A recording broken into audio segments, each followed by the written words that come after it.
আপনার সব দুঃখ কষ্ট আল্লাহর কাছে বলুন। একমাত্র তিনি পারেন মনের সব কষ্ট সুখে পরিণত করতে, ইনশাআল্লাহ। হে মুমিনগণ, তোমরা ইহুদি ও খ্রিস্টানদের বন্ধু হিসেবে গ্রহণ করো না, কারণ আল্লাহ জালেমদের পথ প্রদর্শন করেন না। সূরা মায়েদা আয়াত 51 নম্বর। ওয়া খলাকনাকুম আজওয়াজা, আর আমি তোমাদের সৃষ্টি করেছি জোড়াই জোড়াই। সূরা আন-নাবা 8 নম্বর আয়াত। আপনি কি জানেন সবর কি? সবর হলো চোখ কাঁদবে, মন ভাঙবে, বুক ফেটে কান্না আসবে, তবুও বলতে হবে আলহামদুলিল্লাহ।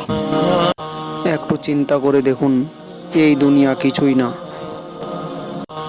আবু মুসা রাদিয়াল্লাহু তাআলা আনহু থেকে হাদিস বর্ণিত, তিনি বলেন, একদা সাহাবাই কেরাম রাসূলুল্লাহ সাল্লাল্লাহু আলাইহি ওয়াসাল্লামকে জিজ্ঞাসা করলেন, ইয়া রাসূলুল্লাহ সাল্লাল্লাহু আলাইহি ওয়াসাল্লাম, ইসলামে কোন কাজটি উত্তম?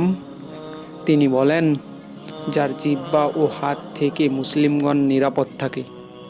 সহিহ বুখারী 10 নম্বর হাদিস। সুবহানাল্লাহ।